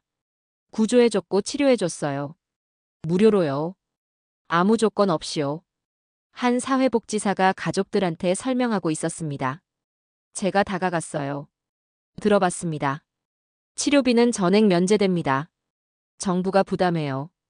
걱정하지 마세요. 입원비, 수술비, 약값 모두 무료예요. 영수증에 0원이라고 나올 거예요. 정말요? 한 가족이 물었습니다. 정말 안 내도 돼요? 네. 사회복지사가 확신 있게 말했습니다. 재난 피해자 의료비 면제 정책이에요. 법으로 정해져 있어요. 국적도 상관없어요. 한국인이든 외국인이든 똑같아요. 고맙습니다. 가족들이 말했습니다. 정말 고맙습니다. 어떻게 감사를 표현해야 할지 모르겠어요. 당연한 거예요. 사회복지사가 웃으며 말했습니다. 무사히 돌아가신 것만으로도 충분해요. 저는 사회복지사한테 물었습니다. 이런 경우가 자주 있나요? 가끔 있어요. 사회복지사가 대답했습니다. 1년에 몇 번씩요? 해외 재난, 사고, 납치. 그럴 때마다 구조하고 치료해요. 매번 무료예요. 정부 예산이 있거든요. 얼마나 돼요? 예산이요. 1년에 100억 원쯤이요. 사회복지사가 말했습니다. 크죠. 하지만 필요해요. 언제 어디서 무슨 일이 생길지 모르잖아요. 대비해야죠. 국민을 위해서요. 감탄했습니다. 100억 원이요. 엄청난 돈이에요. 그걸 매년 쓴다고요? 치료비 지원해요? 한국이 정말 부자 나라구나 싶었습니다. 하지만 돈보다 중요한 건 의지였어요. 국민을 지키겠다는 확고한 의지요. 헌혈실로 갔습니다. 김태희가 보여주고 싶다고 했거든요. 문을 열었어요. 사람들이 가득했습니다. 줄 서 있었어요. 헌혈하러요. 누구예요? 제가 물었습니다. 일반 시민들이요. 김태희가 대답했습니다. 뉴스 보고 왔대요. 구조된 사람들 돕고 싶다고요. 자발적으로요? 네. 김태희가 말했습니다. 병원에서 요청한 것도 아니에요. 알아서 온 거예요. 어제 뉴스 나가고 오늘 아침부터 몰려왔어요. 지금 200명 넘게 대기 중이에요. 놀라웠습니다. 200명이요? 모르는 사람들인데요. 구조된 사람들이요. 그래도 돕는다고요? 헌혈까지 하러 오다니요. 한국 사람들 이상해요. 김태희가 웃었습니다. 좋은 의미로요. 정이 많아요. 남의 일을 내 일처럼 생각해요. 한 아저씨가 헌혈하고 있었습니다. 50대쯤 됐어요. 왜 오셨어요? 제가 물었습니다. 뉴스 봤어요. 아저씨가 대답했습니다. 젊은 친구들이 납치됐다가 구조됐다며요. 피가 필요하다길래 왔어요. 제 피라도 보태고 싶어서요. 모르는 사람인데요. 상관없어요. 아저씨가 말했습니다. 같은 사람이잖아요. 도울 수 있으면 도와야죠. 제 자식이었을 수도 있어요. 그렇게 생각하니 가만히 못 있겠더라고요. 고맙습니다. 제가 말했습니다. 덕분에 많은 사람이 살 거예요. 아저씨가 웃었어요. 아니에요. 이게 당연한 거죠. 서로 돕고 사는 거요. 젊은 여성도 있었습니다. 20대였어요. 대학생이래요. 왜 왔어요? 제가 물었습니다. 저도 언젠가 도움받을 수 있잖아요. 여성이 대답했습니다. 해외여행 가다 사고 날 수도 있고요. 그때 누군가 도와주면 좋잖아요. 지금 제가 먼저 돕는 거예요. 나중에 제가 받을 거라고 생각해요. 똑똑하네요. 김태희가 말했습니다. 사회 안전망이에요. 서로 돕는 거죠. 오늘 내가 남 돕고 내일 남이나 돕고요. 그렇게 사회가 유지되는 거예요. 헌혈실을 나왔습니다. 감동받았어요. 시민들이요. 모르는 사람 돕겠다고 헌혈하러 오다니요. 프랑스에선 상상도 못할 일이에요. 한국 사람들 특별한 것 같았습니다. 김태희가 말했습니다. 닥터, 한국 어때요? 좋아 보여요? 좋아요. 제가 솔직하게 대답했습니다. 정말 좋아요. 의료 시스템도 훌륭하고 사람들도 따뜻해요. 부러워요. 이런 나라에서 일하는 사람들이요. 같이 일해요. 김태희가 제안했습니다. 박준서 소령한테 들었어요. 제안했다고요. 진지하게 생각해 보세요. 환영해요. 우리 팀에 닥터 같은 사람 필요해요. 경험 많고 실력 좋은 외상외과 의사요. 고민 중이에요. 제가 말했습니다. 15년간 국경 없는 의사회에서 일했거든요. 떠나기가 쉽지 않아요. 하지만 한국은 매력적이에요. 더 많은 사람을 살릴 수 있을 것 같아요. 시스템이 좋으니까요. 천천히 생각하세요. 김태희가 말했습니다. 급하지 않아요. 확신이 들 때 결정하세요. 저희는 기다릴게요. 고마워요. 제가 말했습니다. 병실을 돌아봤습니다. 환자들이 회복 중이었어요. 표정이 밝았습니다. 가족들이 옆에 있었거든요. 웃고 있었어요. 이야기하고 있었습니다. 평화로웠어요. 한 환자가 저를 불렀습니다. 닥터. CNN 기자였어요. 깨어났대요. 고마워요. 살려주셔서요. 제가 다가갔습니다. 당연한 거예요. 저는 의사니까요. 한국 대단하네요. 기자가 말했습니다. 저 미국 사람인데 이렇게 잘 돌봐줄 줄 몰랐어요. 치료비도 안 받는다며요? 믿을 수 없어요. 한국이에요. 제가 웃으며 말했습니다. 이게 한국이에요. 생명을 최우선으로 여기는 나라요. 기사 써야겠어요. 기자가 말했습니다. 한국의 의료 시스템이요. 세계가 알아야 해요. 이런 나라가 있다는 걸요. 부탁해요. 제가 말했습니다. 많은 사람이 알았으면 좋겠어요. 한국의 진짜 모습을요. 병원을 나왔습니다. 저녁이었어요. 서울 거리를 걸었습니다. 사람들이 바쁘게 움직이고 있었어요. 평범한 일상이었습니다. 하지만 이 평범함 뒤에 엄청난 시스템이 있다는 걸 알았어요. 국민을 지키는 시스템이요. 언제든 구조하고 치료하는 체계요. 한국은 단순한 나라가 아니었습니다. 특별한 나라였어요. 사흘 후였습니다. 환자 대부분이 회복 중이었어요. 퇴원 준비하는 사람도 있었고요. 순조로웠습니다. 하지만 그날 밤 이상한 일이 생겼어요. 저는 당직이었습니다. 중환자실을 지키고 있었거든요. 11시쯤이었어요. 한 환자 모니터 알람이 울렸습니다. 혈압이 떨어지고 있었어요. 갑자기요. 이상했습니다. 낮에는 안정적이었는데요. 달려갔어요. 환자를 확인했습니다. 의식이 흐려지고 있었어요. 맥박도 약했습니다. 간호사를 불렀습니다. 바이탈 체크했어요. 혈압 60, 40, 맥박 140, 호흡 28. 쇼크 증상이었습니다. 왜 그럴까요? 낮에는 괜찮았는데요. 수액 라인을 확인했습니다. 연결돼 있었어요. 이상 없었습니다. 그런데 이상한 게 보였습니다. 수액백이요. 색깔이 약간 달랐어요. 보통은 투명한데 살짝 뿌옇게 보였습니다. 이상했어요. 수액을 만져봤습니다. 온도도 이상했어요. 너무 차가웠습니다. 뭔가 잘못됐어요. 수액 주입을 중단했습니다. 라인을 잠갔어요. 수액백을 떼어냈습니다. 가까이서 봤어요. 분명히 뭔가 섞여 있었습니다. 침전물 같은 게 보였어요. 이건 정상이 아니에요. 오염됐거나 다른 약물이 섞인 거예요. 즉시 보고했습니다. 김태희한테요. 전화했어요. 과장님 이상해요. 환자 수액이 오염된 것 같아요. 쇼크 증상 보이고 있어요. 김태희가 즉시 달려왔습니다. 10분 만에 도착했어요. 수액을 확인했습니다. 표정이 굳었어요. 이거 큰일인데요. 김태희가 말했습니다. 오염이 아니에요. 약물이 섞인 것 같아요. 의도적으로요. 누가요? 제가 물었습니다. 모르겠어요. 김태희가 말했습니다. 하지만 조사해야 해요. 다른 환자들도 확인하세요. 모든 중환자실 환자를 점검했습니다. 6명이었어요. 3명의 수액이 이상했습니다. 같은 증상이었어요. 색깔이 다르고 침전물이 있었습니다. 누군가 의도적으로 섞은 거였어요. 보안팀을 불렀습니다. 긴급 상황이래요. 병원 보안 책임자가 왔어요. CCTV를 확인했습니다. 약제실이요. 수액을 보관하는 곳이거든요. 영상을 돌려봤어요. 저녁 9시쯤이었습니다.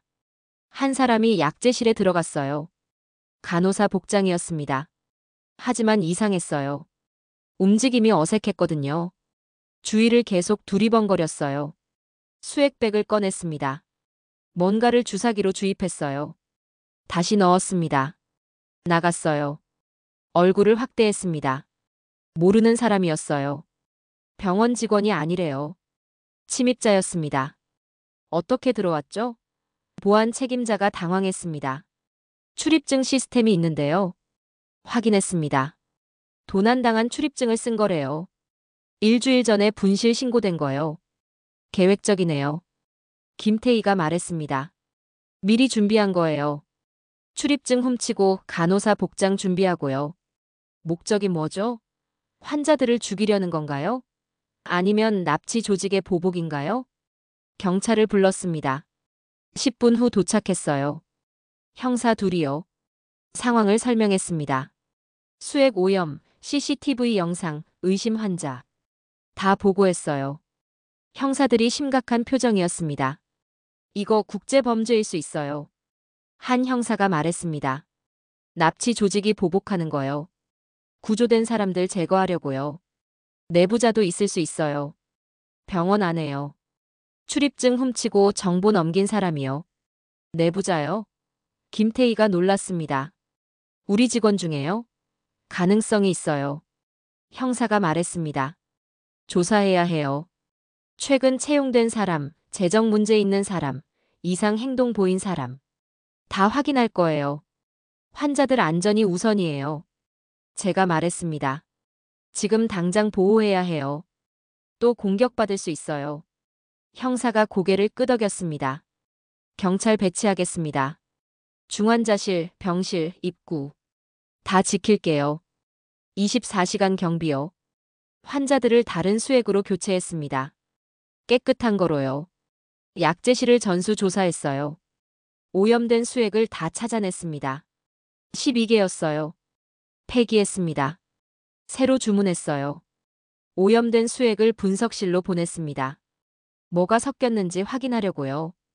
결과가 다음 날 아침에 나왔어요. 베타 차단제였습니다. 과량이요. 혈압을 떨어뜨리는 약이에요. 이 정도 양이면 사망할 수 있었대요. 살인 미수네요. 형사가 말했습니다. 의도적으로 환자를 죽이려고 한 거예요. 조직의 지시를 받았을 가능성이 높아요. 증거 인멸하려고요. 생존자들 제거하는 거죠. 무서웠습니다. 병원까지 침투하다니요. 환자를 죽이려고 했다니요. 납치 조직이 이렇게까지 조직적일 줄 몰랐어요. 국제적 네트워크가 있는 거예요. 한국까지 손을 뻗칠 정도로요. 다행히 발견했어요. 김태희가 말했습니다. 닥터 라크루아 덕분이에요. 수액 이상한 거 발견 안 했으면 큰일 날 뻔했어요. 환자들 죽었을 거예요. 아니에요. 제가 말했습니다. 의사니까 당연한 거예요. 이상한 거 보면 체크해야죠. CCTV를 더 조사했습니다. 침입자 동선을 추적했어요. 어떻게 들어왔는지요. 후문으로 들어왔대요. 저녁 8시요. 경비가 교대하는 시간이었습니다. 빈틈을 노린 거예요. 옥상도 확인했습니다. 드론 흔적이 있었어요. 착륙한 자국이요.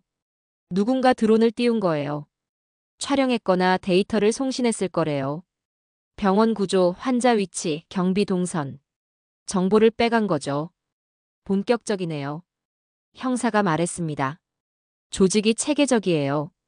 드론 정찰, 침투, 수액 오염. 단계별로 계획한 거예요.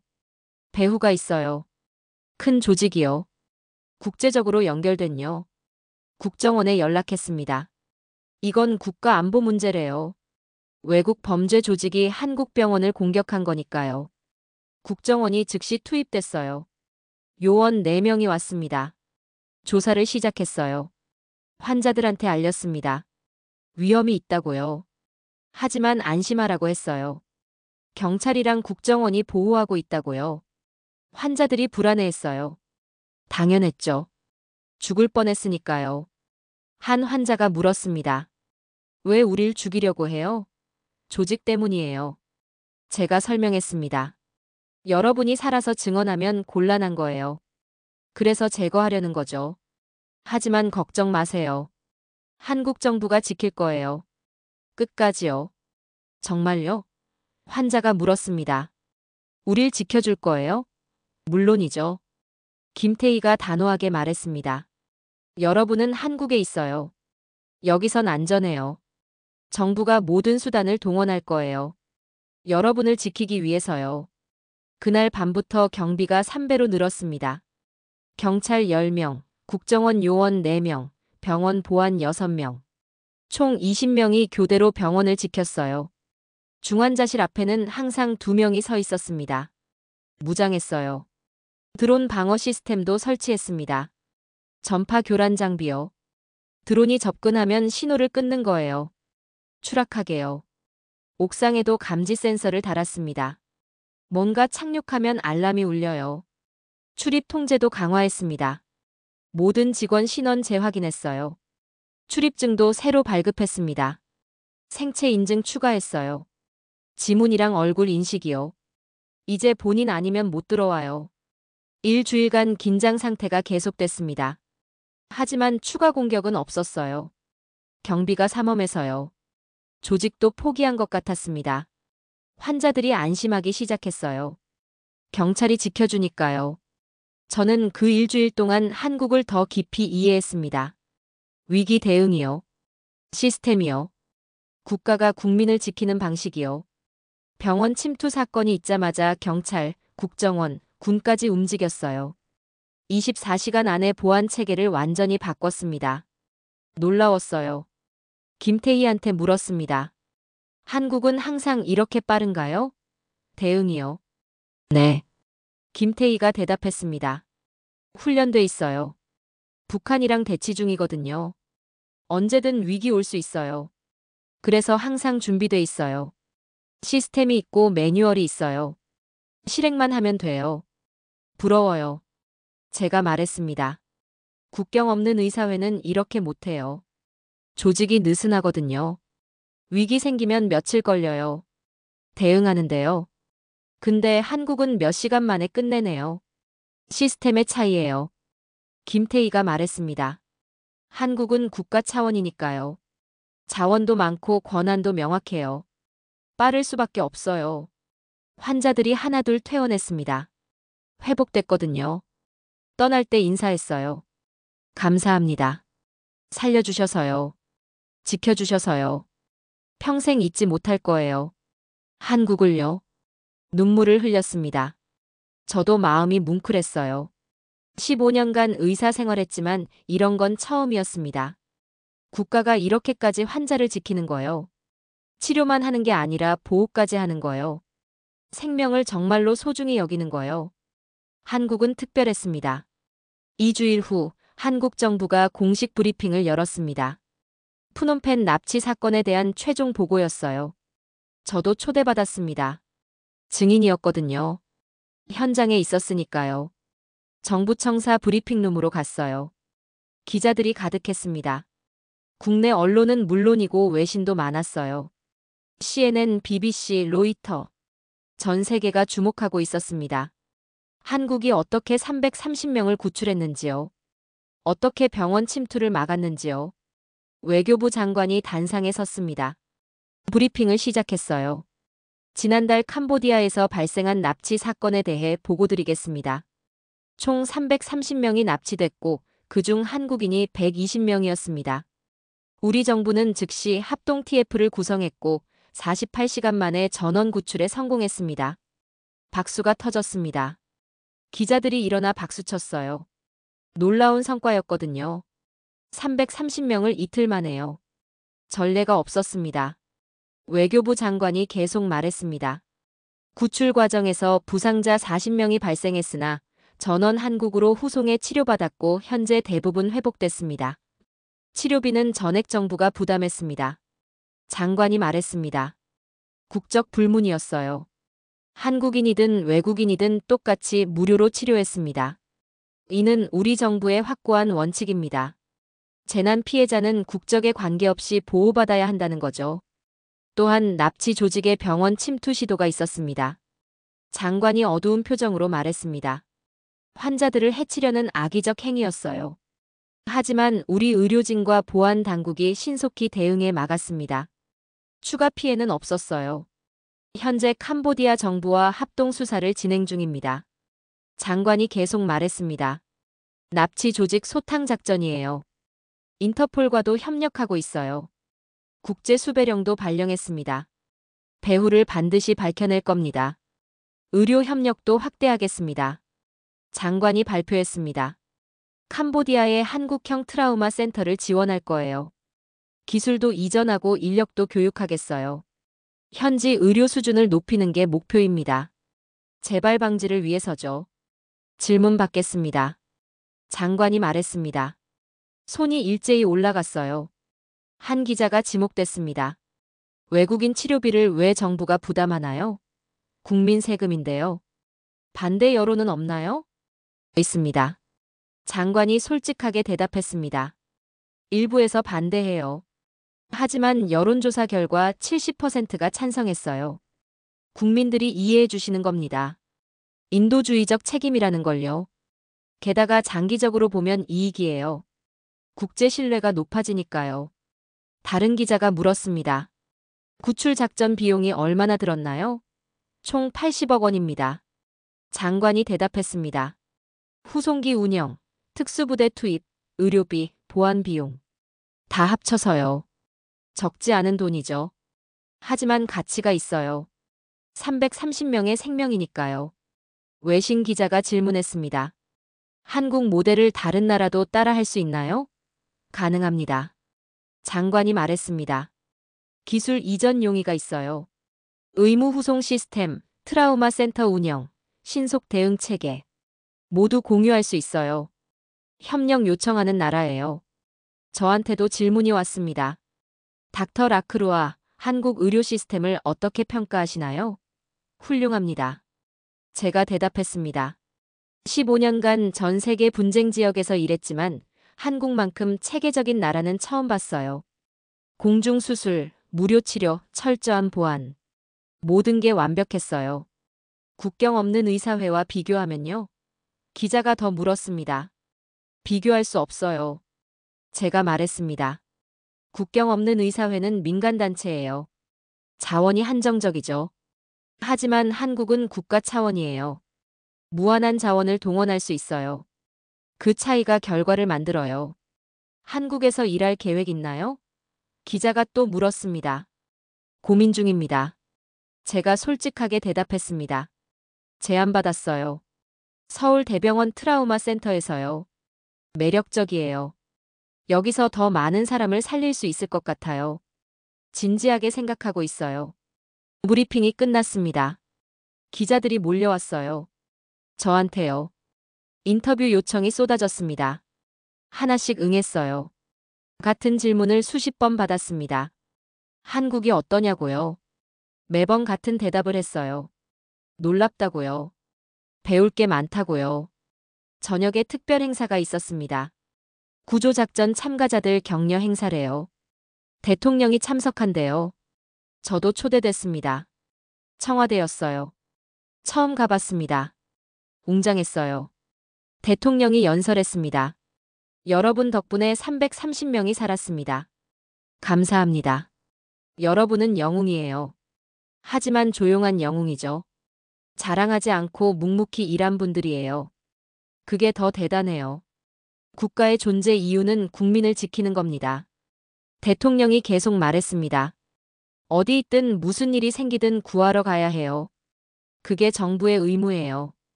우리는 그 의무를 다했어요. 앞으로도 계속 그럴 겁니다. 외국인도 지켰습니다. 대통령이 말했습니다. 국적이 달라도 같은 사람이에요. 위험에 처했으면 도와야죠. 그게 인간의 도리예요. 한국은 그런 나라가 되고 싶어요. 모두를 환영하고 지키는 나라요. 박수가 터졌습니다. 모두 일어나 박수쳤어요. 저도 울컥했습니다. 가슴이 뜨거워졌어요. 15년간 국경 없는 의사회에서 외쳤던 가치예요. 국경 없는 인도주의요. 한국이 실천하고 있었습니다. 국가 차원에서요. 대통령이 저를 불렀습니다. 닥터 라크루아 나와주세요. 단상으로 올라갔어요. 감사합니다. 대통령이 말했습니다. 환자들 살리고 지켜주셨어요. 외국인인데 기꺼이 도와주셨죠. 고맙습니다. 메달을 걸어줬어요. 보건복지부 장관 표창이래요. 황송합니다. 제가 말했습니다. 저는 의사예요. 당연한 일을 한 거예요. 하지만 한국에서 배웠어요. 진짜 의료가 뭔지요. 생명을 최우선으로 하는 게 뭔지요. 감사해야 할 사람은 저예요. 한국에서 일해주세요. 대통령이 말했습니다. 환영해요. 우리 팀에 합류하세요. 같이 더 많은 사람 살려요. 생각하겠습니다. 제가 대답했습니다. 진지하게요. 행사가 끝났습니다. 밤이었어요. 서울 야경을 봤습니다. 한강이 보였어요. 다리에 불이 켜져 있었습니다. 아름다웠어요. 이 도시가 좋았습니다. 이 나라가 좋았어요. 다음 날 기사가 쏟아졌습니다. 한국의 구조작전이 전 세계 뉴스였어요. K구조 모델이라는 용어가 생겼습니다. 신속 대응, 국제 공조, 의료 지원, 무료 치료. 한국 방식을 정리한 거였어요. 각국이 관심을 보였습니다. 배우고 싶다고 했어요. 태국, 베트남, 필리핀, 인도네시아. 동남아 국가들이요. 한국 정부에 기술 이전 요청했대요. 트라우마 센터 설립 지원도 요청했고요. 유럽도 주목했습니다. 프랑스 외교부가 성명을 냈어요. 한국의 인도적 구조 활동을 높이 평가한다. 국제 협력의 모범 사례다.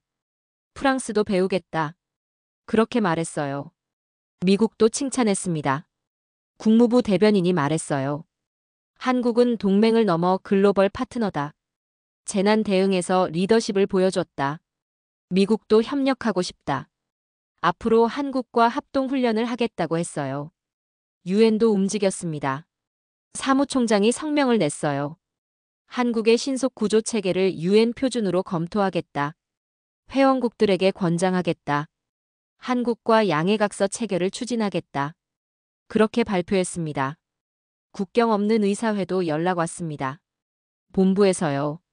한국과 협력하고 싶다고 했어요. MOU 체결을 제안했대요. 양해각서요.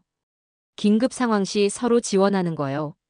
한국 정부가 긍정적으로 검토 중이래요. 세계가 한국을 주목하고 있었습니다.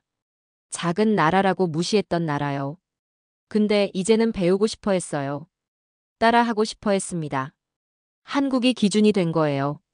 K 모델이 표준이 된 거요. 저는 그 변화를 지켜보며 확신했습니다. 여기서 일해야겠다고요. 한국에서요. 15년간 분쟁 지역 다녔지만 이제 정착할 때가 됐어요. 그리고 한국만큼 좋은 곳은 없었습니다. 시스템도 완벽하고 사람들도 따뜻하고 철학도 훌륭했어요. 결정했습니다. 한국에서 일하겠다고요. 한 달 후 저는 정식으로 서울대병원에 합류했습니다. 외상외과 교수직이었어요. 국경 없는 의사회는 떠났습니다. 15년 만이었어요. 아쉬웠지만 새로운 시작이었습니다. 한국에서의 삶이요. 적응은 빨랐습니다. 시스템이 훌륭했거든요. 장비도 최신이었고요. 동료들도 전문적이었습니다. 박준서, 김태희. 이미 친구가 됐어요. 같이 수술하고 환자 돌봤습니다. 팀워크가 좋았어요. 한국어도 배우기 시작했습니다. 어려웠어요. 문법이 프랑스어랑 완전히 달랐거든요. 하지만 재밌었습니다. 환자들이 가르쳐줬어요. 천천히 말해주고 고쳐주고요. 석 달 만에 기본 회화는 가능해졌습니다. 어느 날 박준서가 제안했습니다. 닥터 캄보디아 같이 갈래요? 뭐하러요? 제가 물었습니다. 트라우마 센터 개소식이요. 박준서가 말했습니다. 한국 정부가 지원한 거예요. 푸놈펜에요. 다음 주에 열려요. 참석해 주시면 좋겠어요. 물론이죠. 제가 대답했습니다. 가고 싶어요. 어떻게 됐는지 보고 싶어요. 일주일 후 푸놈펜으로 날아갔습니다. 박준서, 김태희랑 같이요. 정부 대표단도 함께였어요. 외교부, 보건복지부 관계자들이요. 공항에서 환영받았습니다. 캄보디아 보건부 장관이 나왔어요. 악수했습니다. 환영해요. 장관이 말했습니다. 한국의 도움에 감사해요. 덕분에 우리도 트라우마 센터를 갖게 됐어요. 센터로 이동했습니다. 푸놈펜 시내 대형 병원 아니었어요. 새로 지은 건물이었습니다. 3층짜리요. 현대적이었어요. 입구에 간판이 있었습니다. 라크루아 트라우마 센터. 제 이름이었어요. 놀랐습니다. 제 이름이요? 왜요? 박준서가 웃었습니다. 닥터 덕분이에요. 이 모든 게 시작된 거요. 닥터가 환자 살렸고 한국을 알렸어요. 그래서 정부가 결정했어요. 센터 이름을 라크루아로 하자고요. 명예예요. 황송했습니다. 제 이름을 센터에 붙이다니요. 과분했어요. 하지만 기뻤습니다. 제 삶의 의미가 여기 남는 거니까요. 평생 기억될 거예요. 개소식이 시작됐습니다. 많은 사람이 모였어요. 캄보디아 정부 관계자, 의료진, 구조됐던 사람들. 모두 왔습니다. 테이프 커팅을 했어요. 건물 안으로 들어갔습니다. 응급실이 보였습니다. 한국 시스템 그대로였어요. 구역 배치, 장비 배열, 동선 설계. 다 한국식이었습니다. 수술실도 마찬가지였어요. 최신 장비가 가득했습니다. 한국이 다 지원한 거래요. 중환자실도 훌륭했습니다. 침대 10개, 각각 모니터 달려 있었어요. 인공호흡기, ECMO, 투석 장비. 다 있었습니다. 이제 캄보디아도 중증 환자 치료할 수 있어요. 교육실도 있었습니다. 현지 의료진 훈련하는 곳이요. 한국 의사들이 와서 가르친대요. 석 달마다요. 외상처치, 응급수술, 중환자 관리. 모든 기술을 전수하는 거예요. 캄보디아 의사들이 감사해 했습니다. 한국 고마워요. 이제 우리도 환자 살릴 수 있어요. 장비도 있고 기술도 배웠어요. 더 이상 외국에 의존 안 해도 돼요. 자립할 수 있어요. 구조됐던 사람들도 왔습니다. 100명 넘게요. 저를 알아봤어요. 닥터 라크루아. 달려왔습니다. 고마워요. 살려주셔서요. 센터 이름이 닥터 이름이더라고요. 자랑스러워요. 우리 생명의 은인이에요. 울컥했습니다. 이 사람들이 살아있어요. 건강해요. 웃고 있어요. 제가 도왔던 사람들이요. 의사로서 가장 보람찬 순간이었습니다. 한 명 한 명 포옹했어요. 무사해서 다행이에요. 앞으로도 건강하세요. 연설을 부탁받았습니다. 제가요? 부담됐어요. 하지만 해야 했습니다. 단상에 섰어요. 마이크를 잡았습니다. 오늘 여기 서게 돼 영광이에요. 시작했습니다. 라크루아 센터 개소를 축하해요.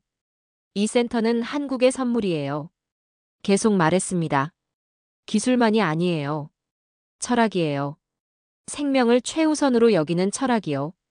국적 불문하고 모두를 지키는 정신이요. 한국이 보여준 가치예요. 저는 15년간 분쟁 지역에서 일했어요. 말했습니다. 많은 나라를 봤어요. 하지만 한국만큼 체계적이고 인도적인 나라는 없었어요. 한국은 말이 아니라 행동으로 증명했어요. 330명을 구하고 치료했어요. 무료로요. 이제 캄보디아도 그렇게 할 수 있어요. 계속했습니다. 이 센터로요. 한국이 전수한 기술로요. 더 많은 생명을 살릴 거예요. 한국처럼요. 그게 이 센터의 목표예요. 마지막으로 한국 국민에게 감사드려요. 말을 마무리했습니다. 세금으로 이 센터를 지어줬어요. 외국인인 저한테 명예를 줬어요. 관대함에 감사해요. 한국은 진짜 선진국이에요. 기술이 아니라 정신이 선진국이에요. 박수가 터졌습니다. 모두 일어나 박수쳤어요. 오래 계속됐습니다. 저도 눈물이 났어요. 보람찼습니다. 제 인생이 의미 있었다는 걸 확인한 순간이었어요. 개소식이 끝났습니다. 저녁에 리셉션이 있었어요. 호텔에서요. 편하게 이야기 나눴습니다.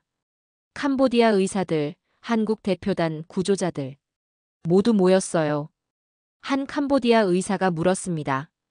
닥터, 한국에서 행복하세요? 네. 제가 대답했습니다. 정말 행복해요. 일도 보람있고 동료들도 좋아요. 한국은 제 두 번째 고향이에요. 프랑스는 안 그리워요? 가끔요. 제가 말했습니다. 고향이니까요. 하지만 한국이 더 좋아요. 여기서 더 많은 걸 할 수 있어요. 시스템이 받쳐주니까요. 의사로서 최고의 환경이에요.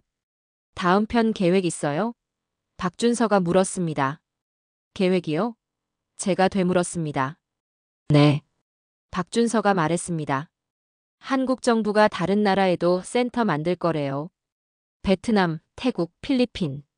다 계획 중이래요. 닥터도 참여하실 거죠? 물론이죠. 제가 대답했습니다. 기꺼이요. 더 많은 센터를 만들어야 해요. 더 많은 생명을 살리려면요. 한국 모델을 전 세계에 퍼뜨려야 해요. 그게 제 새로운 사명이에요. 호텔로 돌아왔습니다. 밤이었어요. 창밖을 봤습니다. 푸놈펜 야경이 보였어요. 조용했습니다. 평화로웠어요. 한 달 전 이곳에서 총격전이 있었다는 게 믿기지 않았습니다. 스마트폰을 확인했습니다. 뉴스 알림이 떴어요. 라오스 태국 국경에서 실종 사건 발생. 한국인 포함 50명 소식 끊겨. 납치 가능성 제기.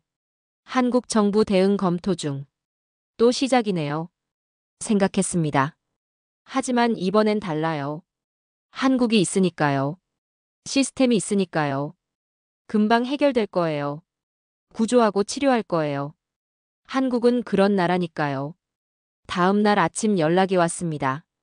박준서한테요. 닥터 출동이에요. 라오스로요. 후송기 탑승하세요. 1시간 후 출발이에요. 알겠어요. 대답했습니다. 준비할게요. 짐을 쌌습니다. 의료 키트요. 익숙했어요. 몇 번이나 했던 일이니까요. 거울을 봤습니다. 제 모습이요. 지친 얼굴이었어요. 하지만 눈빛은 살아있었습니다. 사명감이 있었어요. 다음엔 내가 먼저 달려갑니다. 혼잣말했습니다. 한국이 가르쳐준 대로요. 생명 최우선으로요. 국경 없이요. 그게 진짜 의사니까요. 그게 진짜 인간이니까요. 공항으로 향했습니다. 새로운 작전이 기다리고 있었어요. 새로운 생명들이요. 구조를 기다리는 사람들이요. 저는 준비됐습니다. 한국 팀이랑 함께요. 무엇이든 할 수 있었어요. 시스템이 있으니까요. 의지가 있으니까요. 화면이 어두워집니다. 자막이 뜹니다. 다음 이야기 국경의 그림자. 라오스 구출 작전. 라크루아의 새로운 도전. 계속됩니다.